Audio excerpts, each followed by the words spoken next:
This is Monica Migliorino Miller, Director of Citizens for a Pro-Life Society and author of Abandoned, The Untold Story of the Abortion Wars. On May 13, 2017, 10 members of a pro-life group, Operation Save America, conducted a rescue at a Louisville, Kentucky abortion center. They characterized their activity as biblically based, an act of interposition on behalf of their brothers and sisters, namely the unborn, who were about to be put to death. The rescuers blocked the doors to the abortion center.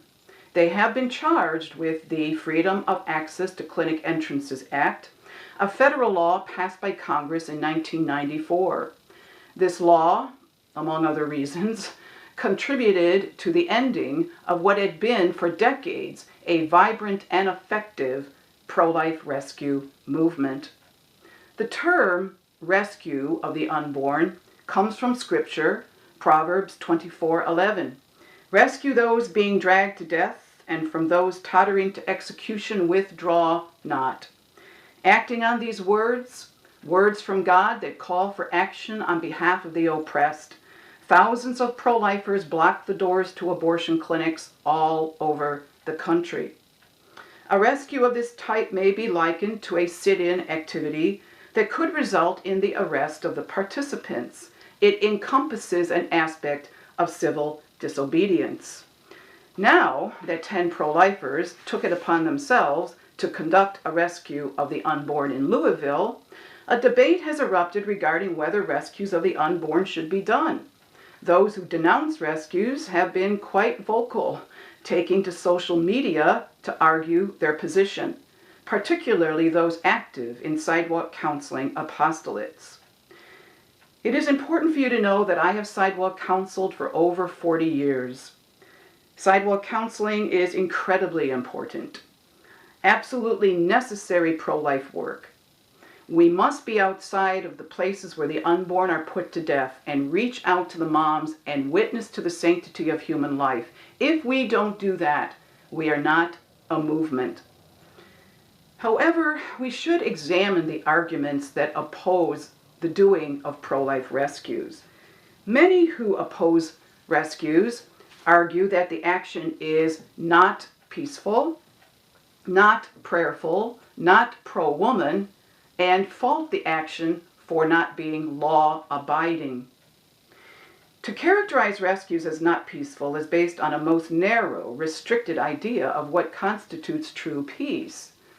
Those who, in a non-violent manner, stand or sit in front of the door to a killing center, they are the true advocates of peace, keeping in mind the necessity to always behave in a loving and prayerful manner.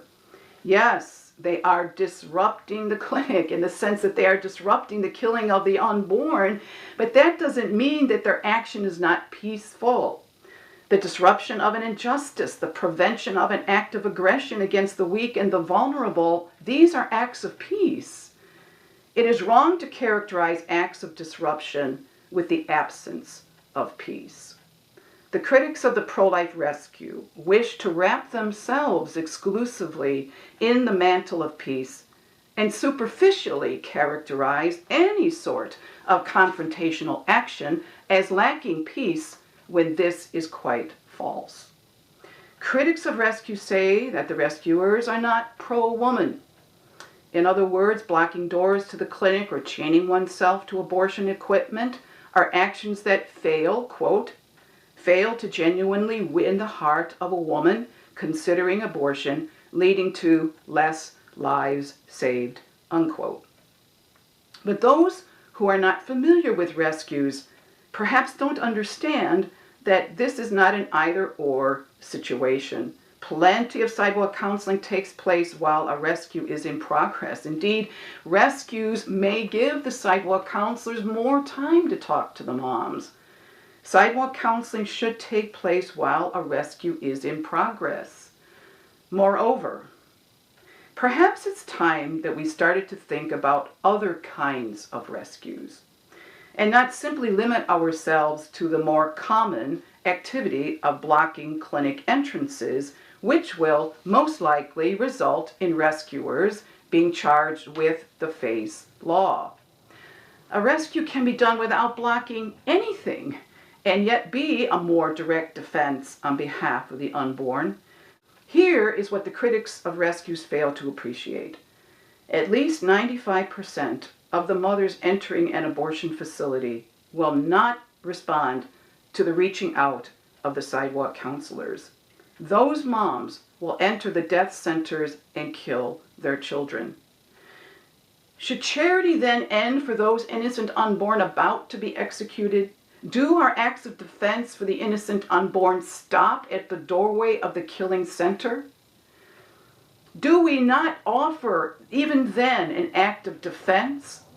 Why is it that we should just stop our acts of defense simply because laws forbid us to defend the unborn? Laws, frankly, that are designed to facilitate the killing at abortion clinics.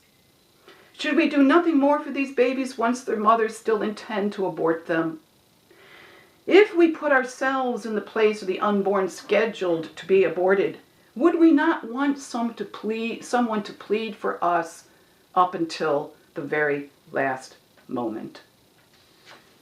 The rescuer is performing an act of love, an act of charity on behalf of that abandoned child. And yes, really as beacons of truth and light, they perform an act of love for the mothers as well. The pro-life movement needs these radical acts of love.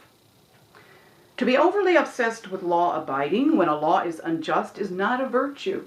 No one should ever make a pledge to never break the law when charity may require that those laws be broken.